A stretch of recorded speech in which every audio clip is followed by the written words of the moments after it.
बहुत ही सिंपल सा कॉमन सा सवाल होता है कि पीरियड के कितने दिनों के बाद आपकी प्रेगनेंसी रुकती है। लेकिन स्टिल बहुत सारी महिलाओं को कन्फ्यूज़न हो जाती है क्योंकि पीरियड के बाद वो सही टाइम पे प्लानिंग ही नहीं करती हैं।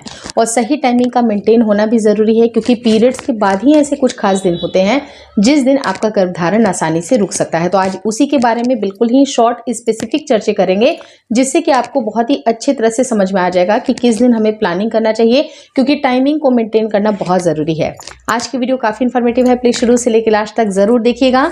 नमस्कार दोस्तों, मेरा नाम हर्षिता वर्मा है और आपका मेरे चैनल ट्विंस माय वर्ल्ड पे बहुत बहुत स्वागत है। पीरियड के बाद ही ऐसे कुछ खास दिन होते हैं जिसका आपके गर्भधारण के लिए बहुत महत्व होता है। अगर वही दिन अगर आपने मिस कर दिए तो आपकी प्रेगनेंसी को कंसीव करने में आपको फिर नेक्स्ट मंथ के लिए ट्राई करना पड़ेगा। आप सोचती हैं कि कितनी बार रिलेशनशिप प्लान करूं, कितने हफ्ते में कितनी बार करूं, तो देखिए हफ्ते में आपको कितनी बार करना है वो आपका कंसेंट है, लेकिन ओव्यूलेशन के डेज में आपको थोड़ा सा फ्रीक्वेंट होना पड़ेगा। अब ओव्यूलेशन क्या होता है, तो पीरियड्स के बाद जैसे ही आपका पीरियड स्टार्ट होता है तब से लेके 4 से 5 दिन आप ब्लीडिंग में होती हैं। ब्लीडिंग खत्म होने के बाद आप हेयर वॉश करती हैं अच्छी तरह से, पूरी तरह से रजोनिवृत्त होती हैं, बाल धोती हैं। उसके बाद आपका 1 हफ्ता बीत जाने के बाद आपके ओव्यूलेशन का फेज स्टार्ट होता है उन महिलाओं के लिए जिनकी पीरियड साइकिल 28 से 30 दिन की है। जिनकी पीरियड साइकिल जल्दी आती है वो पहले ही हफ्ते में ट्राई करेंगी, यानी कि जैसे ही बाल धोती हैं उसी समय ही आपको ट्राई करना है। और जिनका लेट से पीरियड आता है वो थोड़ा 3rd हफ्ते में ट्राई कर सकती हैं। तो आप इस तरह से समझिए कि कुछ ऐसे दिन होते हैं जो कि काफ़ी फर्टाइल होते हैं, क्योंकि उसी समय आपके बॉडी से, आपके ओवरी से अंडा रिलीज होता है। जब ये अंडा रिलीज होगा उसकी जो टाइम स्पैन होती है वो 1 दिन तक, यानी कि कंप्लीट 24 घंटे तक वो टाइम स्पैन मेंटेन होती है। उसके बाद वो अंडे खराब हो जाते हैं, उसका कोई भी महत्व नहीं बचता है। तो उसी ड्यूरेशन में अगर मेल के सेल को भी अगर आपने प्रोवाइड कर दिया तो आपके चांसेस हाई हैं कि आपकी प्रेगनेंसी जल्दी रुक जाए। तो आपको कोशिश ये करनी है, सिंपल कोशिश आपको ये करनी है कि आप अपने ओव्यूलेशन डेज को ट्रैक करें। ओव्यूलेशन कब से कब तक हो सकता है उसी के अंदाजे लगाने हैं, क्योंकि अगर आपने महीने में अगर आपने 20 बार ट्राई किया फिर भी आपकी प्रेगनेंसी नहीं रुकी, लेकिन आपने उन ओव्यूलेशन डेज को मिस कर दिया, तो आपकी प्रेगनेंसी कैसे रुकेगी। या फिर हफ्ते में आप सोच रही हैं कि 3 दिन 4 दिन मैंने प्लानिंग की लेकिन फिर भी मेरा कंसीव नहीं हुआ, तो आप शायद दूसरे हफ्ते में या फिर आप कोई ऐसे हफ्ते में ट्राई कर रही हैं जहां पर आपका ओव्यूलेशन ही नहीं हुआ है, तो उससे कोई भी फर्क नहीं पड़ता है। तो कितनी बार आप परफॉर्म कर रहे हैं ये इंपॉर्टेंट नहीं है, आप कौन से टाइम में इंपॉर्टेंट है कि उस टाइम पे आप ट्राई कर रहे हैं, क्योंकि टाइमिंग को मेंटेन करना बहुत ज़रूरी है। और रही जहाँ तक बात कि आपका ओव्यूलेशन जो है वो आपके सेकंड जो हफ्ता होता है वो जनरली आप मान करके चले कि 10वें दिन से लेके 17वें दिन तक आपका हाईली फर्टाइल होता है, और उसी ड्यूरेशन में आपको ट्राई करना है। अब जैसे बहुत सारी महिलाओं को ये सवाल होता है कि हम कितनी बार करें, 1 दिन में कितनी बार करें, तो ये सारी जो चीज़ें हैं बहुत ही फैंटेसी वाली चीज़ें हैं, उससे आपकी प्रेगनेंसी का कोई महत्व नहीं है। अगर आपको प्रेगनेंसी ट्राई करना है तो आपके जो हस्बैंड हैं वो कम से कम 2 से 3 दिन की एब्सटेंस उनको होनी चाहिए। अगर एब्सटिनेंस को मेंटेन कर रहे हैं तो 2 से 3 दिन का जो गैप मिलता है उसमें जो मेल के सेल होते हैं उनकी गुणवत्ता बढ़ती है। और उसी ड्यूरेशन में जब ओव्यूलेशन का समय आएगा उसी टाइम पे आपको ट्राई करना है। और कोशिश करें कि उसी दिन 2 बार 3 बार करने से कोई फ़ायदा नहीं है, उससे मतलब सिर्फ और सिर्फ गलत कंसेप्शन है ये सब। आपको नेक्स्ट डे छोड़ देना है, उसके नेक्स्ट डे आपको फिर से ट्राई करना है, क्योंकि 1 दिन जब अगर आपने इसको गैप कर दिया तो जो मेल के सेल हैं उनकी भी गुणवत्ता तो बढ़ रही है ना, क्योंकि उनकी गुणवत्ता जब तक अच्छी नहीं होगी, क्योंकि उनकी जो काउंट होती है बहुत मैटर करती है, उसकी मॉर्फोलॉजी कैसी है, जो सेल्स हैं कितने हेल्दी हैं, कहीं डेड सेल्स तो नहीं है, कहीं पस सेल्स तो नहीं है, वो कैसे मतलब उनकी विस्कोसिटी कैसी है, ये सब कुछ देखा जाता है। तो ये सब कुछ मेंटेन करने के लिए आपको एब्सटिनेंस तो देना ही पड़ेगा।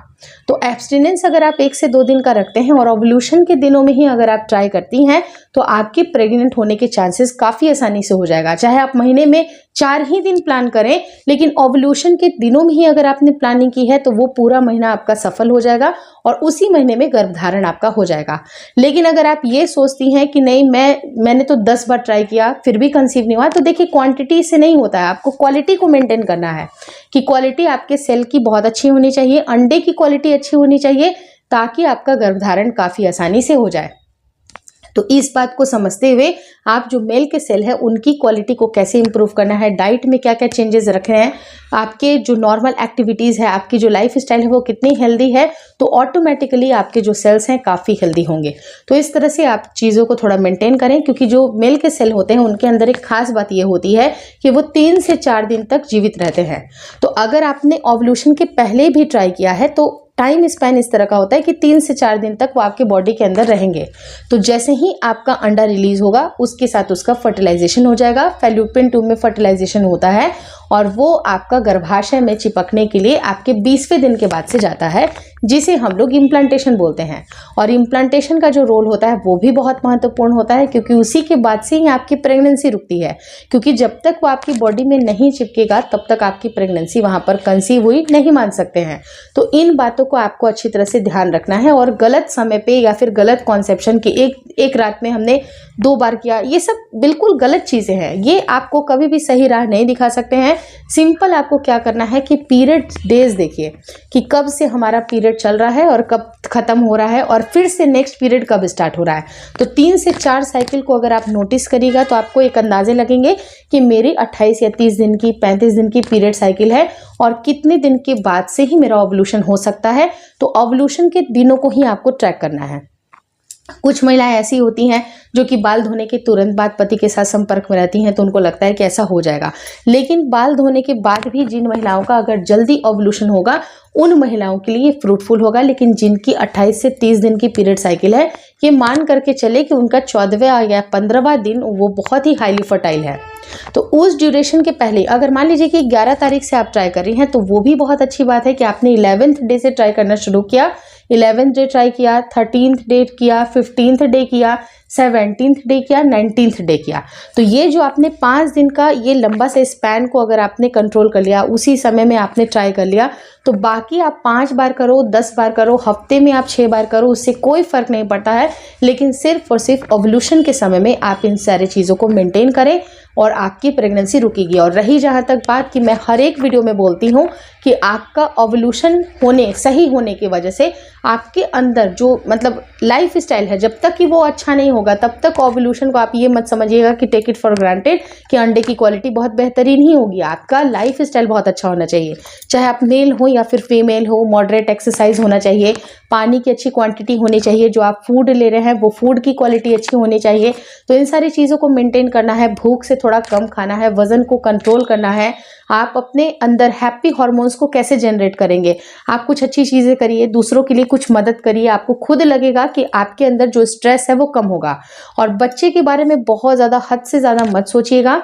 आपका बच्चा ज़रूर कंसीव होगा, क्योंकि आपने बहुत मेहनत कर ली या फिर कुछ ना कुछ चीज़ें आप ट्रीटमेंट भी ले रहे हैं, लेकिन अपने अंदर आप बदलाव ला के देखिएगा। आप देखिएगा कि आपका स्ट्रेस लेवल खुद कम हो रहा है और आपकी बॉडी हील हो रही है, क्योंकि हमारा जो मन होता है ना वो पूरी बॉडी को कंट्रोल करता है।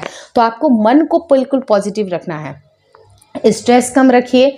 बहुत किसी ने क्या बोल दिया, किसी ने क्या सुन लिया, आपको जो करना है, जो आपके अंतरात्मा की आवाज़ है वो किसी के सामने आपको रखना है।